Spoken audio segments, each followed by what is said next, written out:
Hi there, welcome to the Barbara Young channel. I'm going to be making a quick sew pattern and it's 4083. Now if you have been watching my videos you would have seen that I've already done a mock-up of this and done my adjustments and done what I think I need to do to be able to successfully put this top together. Been a little bit challenging I suppose at the moment so far, but now I'm going to make the main one. Kwik Sew 4083 is a Mrs. top and it's from, I haven't got my glasses on, 2014, the pattern. You've got two styles. One, basically it's all the same pattern but they're just contrasting panels on view B compared to view A, and there's the only other difference is the sleeve length really. That's all there is to it. There's a centre zip in the back, so it does zip up because that neckline, it does sit quite close on the top there. I mean I could have possibly looked at changing that to give it a better line for me, but it's staying as it is. But there you go. I shall hopefully manage to get it together successfully. The material is this this odd looking stuff. Now this material does have a bit of stretch to it, only a little bit on the width, probably no more than 10% I would imagine, but yeah, there is that little bit of give in there, so I feel confident on the size that I've chosen to do. And it is zip back as I said, so one zip. I've got two zips there, but I'm going to use this slightly longer one. Is that the longer one? Yeah, I'm going to use this slightly longer zip, hopefully be a bit easier. And I'm going to use this bias tape, this pink bias tape, on the neck facing, because I don't like to zigzag that, you know, whatever it is. I don't have an overlocker, so I like to finish it off with a bit of this. Makes it a bit nicer, I feel. So there you go, Kwik Sew 4083. Ready to go. I've got my pattern pieces all sorted out and ready to mark up, so better get on with getting it on the material and getting this stuff cut out so I can start putting it together.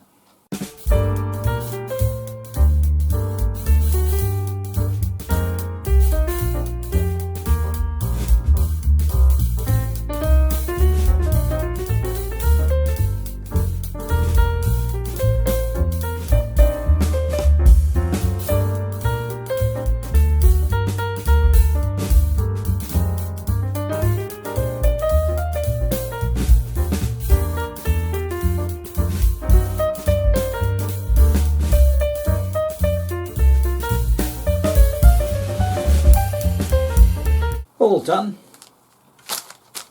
Well, I managed to get everything cut out and pinned up and done there. I've got a nice big pile there, ready to go, ready to start sewing.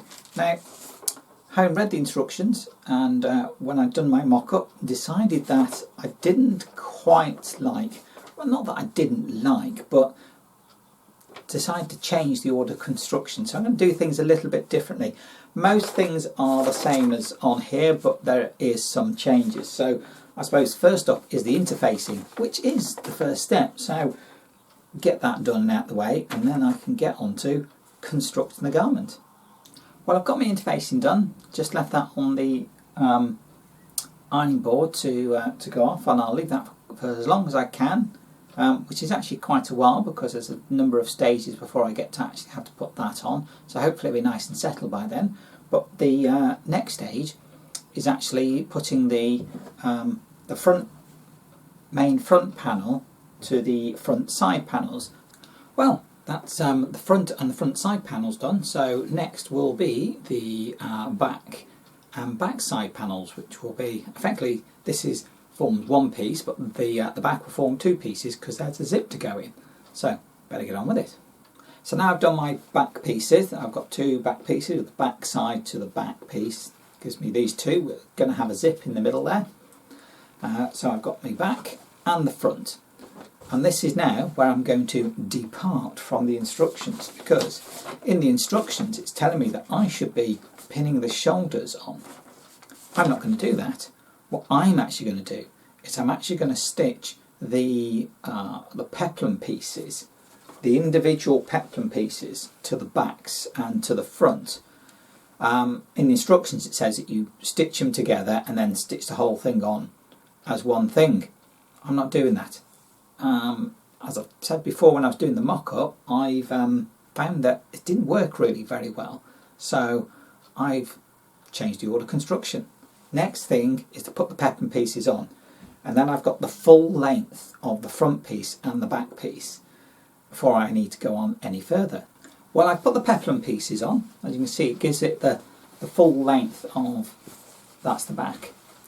So the instructions say you should put it together and then put the peplum on after, but no, I put the peplum on now, and to me that sits very nice for the back, the front as well. So I've got the full length of the garment, and now again, diverting from the instructions completely, I'm going to put the zip in.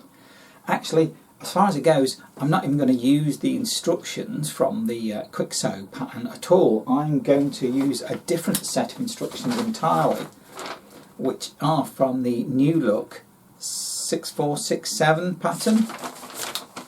That one. The reason I'm doing that is because the instructions, to me, give a better finish, a better process for putting the actual zip in, so that's the process I'm going to use. Okay, I presume that if you're looking at this and going, oh, I'm going to do the Kwik Sew 4083 pattern, but you don't have this one, then obviously you've got to stick to what the pattern says as far as construction. I say I've branched out and I'm doing a completely different order of construction, so this is a bit unique, I suppose. Bit of a sort of off-the-cuff sort of way of doing it. Now, I did try this out on one of my mock-ups and it seemed to work out alright, so I feel confident in that it's going to go alright again on the main sew. So better get on with it and see how it goes in. So I'm all ready to get my zip put in, and as stated, I'm not following the instructions in this particular pattern at all. So how is this going to go in? Well, got both my sides, and of course at the moment they're not attached to each other, so the zip is what's going to put them together. First of all, I've got my main zip. This is upwards, as you would see it, you know. But what I'm going to do is I'm going to turn that zip over, and then starting with either side, doesn't matter, I'm going to lay it on so that this edge is to a raw edge. Now, a couple of considerations here is that, first of all, I want where the teeth are, that's got to sit on the seam line, so that's got to sit in 1.5 centimetres. So I've got to measure that up and then pin it all the way down. And then when I stitch this in, I'm going to stitch down to pretty much just past where the actual zip unit is itself. I suppose down to the stop point, where it comes to its natural stop because of that block there. Now the start point, I'm going to make that, again, you've got this stop point at the top of the zip, so obviously the zipper can't come off. That is actually going to sit at 1.5 centimetres, or literally just below that, so that when I put the facing piece on and it gets turned over, that will be the top of the zip. So when you zip it up at the back, the zip comes all the way to the top of the garment. So that is where it's going to go. So I've got to measure it correctly, so I get that in the right place, measure all the way down and pin it as I go, so I get the zip sitting exactly on the seam, and then well, stitch it in, and that'll be side one done. Well, I've got the zip sewn in onto this side, which is the left back, and as you can see, it's a bit like saying right sides together because the zip is sort of face down. Now to put it onto this piece, what I've got to do is take this zip and just fold it. So I've now folded the edge there. Then I need to take this bit, turn it over and place it onto the other piece, and then match up, you know, mark up get it in position, put pins in it, and then sew that. So I'll then have this piece zip, this side of the zip fixed onto the other piece. Well, now that I've actually inserted the zip and got that in there, I just need to finish off the seam line because obviously this bit has not been sewn yet. So what I need to do is to literally stitch just behind this line here, which is where the bottom of the zip is. I know you can't really see that, but the zip ends, well, it actually ends about there, but the part where you get the stop bit is about there. So just before that stop bit, I want to start stitching there and then stitch normally to do the seam down to the bottom, and then that will finish off the bottom end of the seam from this zip insertion. Well, finally managed to get the zip in. That's all done. Yeah, I think that's gone in quite well actually myself. I think really the design or the instructions for this is more for an invisible zip. That's why it's put in the way it is. Well, that's what I'm assuming, that's what it seems to be. But this zip seems to work just fine in there. What I could do with putting a little bar tack in down at the bottom of the zip just to make sure that doesn't get overstrained. But yeah, I like that, it's gone in quite well. I'm quite happy about that. So that's the whole of the back piece done. So I've got the back piece and a front piece. So the next part of the instructions is to do the shoulder seams and then do the collar, the neck facing piece that goes in all the way around to the back. Pretty much as the instructions, well, almost as the instructions say, with a little bit of a change, but it shouldn't be really taxing. I mean, it is just shoulders and the neck band, so neck facing, so it should be fairly simple. Well, I've got the neck band or neck facing piece in now. Now, I put bias tape on the neck facing because I'm not very keen on doing a zigzag. I don't think it looks very well. It never comes out very well. And I always worry it's going to be a bit uncomfortable. So I always finish the neck facing pieces with bias tape because I think it looks nicer and it feels better, I feel. It's my view anyway. Now, with the zip, I should have mentioned this really.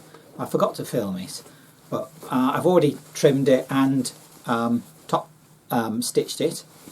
But when I'm putting this facing on, as you do, you put it on, match it up, stitch it, and then trim it, you know, under stitch, top stitching.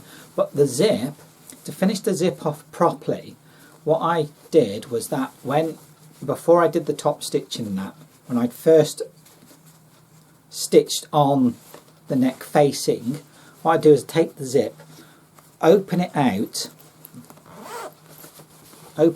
properly, because normally it's turned in, open it out properly, and then just stitch that edge on the outer side of the zip teeth.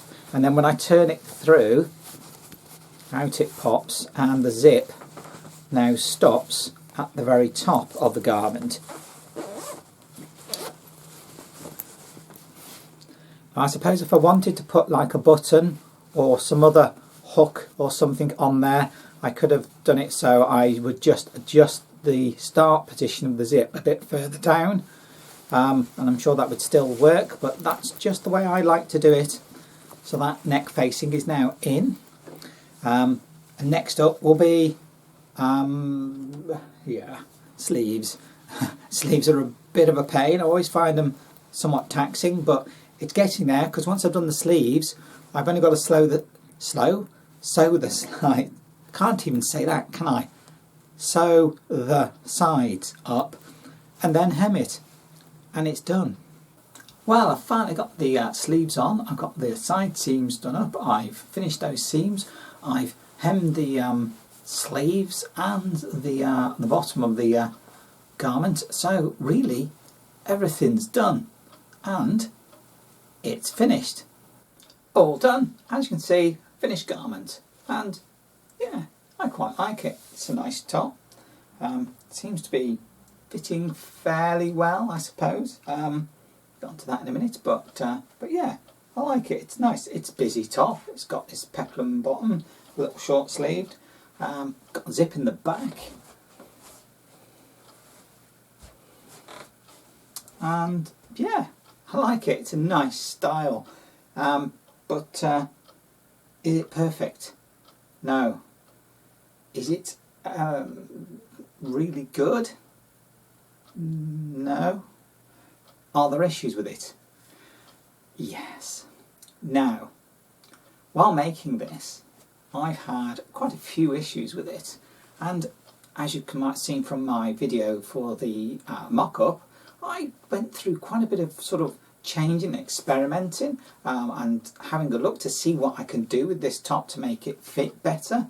And I came to a few observations of my own about how this top works, and what I could do to maybe change it to make it fit better. In the end, I went for the medium size, did a lot of messing around with the sleeves to make them fit better, changed the order of construction because I didn't like the way it was put together, so the zip's gone in slightly, well, a lot differently to what it actually shows on the instructions. But yeah, generally the construction went actually really quite well until I got to the sleeves, but they were always a bit of a pain. Even from when I was doing the mock-ups, they just didn't seem to sit in there right, so I don't know what I was doing with that. And then while I was actually making this, I've realised that, okay, I said at the very beginning that this material has a little bit of stretch on the width. It's only about 10%. I think this is it's meant to be like a cotton sateen or something like that, and that tiny bit of stretch actually seems to have worked against me. Because the stretch is that way, I'm thinking, okay, if it's a little bit snug, it's going to stretch a little bit, that'll be fine. But when I'm sewing it, and then when I'm trying to steam the seams and get that all right, it just seemed to me that it just didn't want to sit right. The sleeve heads were stretching out while I was trying to sew them in because of that little bit of stretch. So there's a learning curve for me.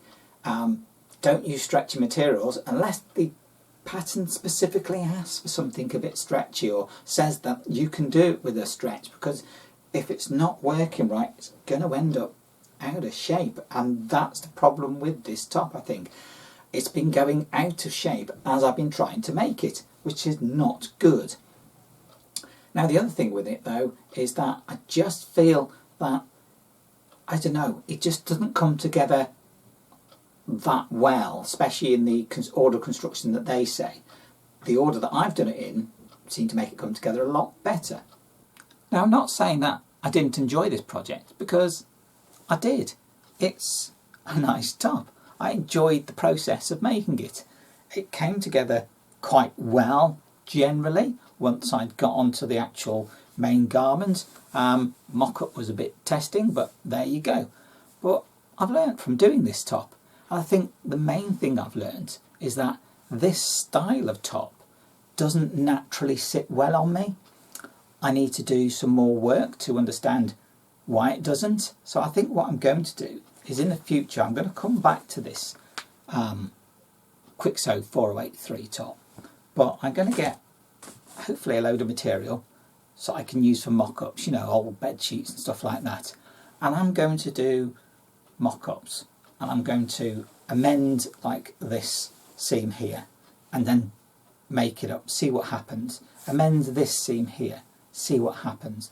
Amend maybe the shoulder, amend the way the panels are being wider or narrower, and just slowly learn how this style can be tailored so it will actually fit me.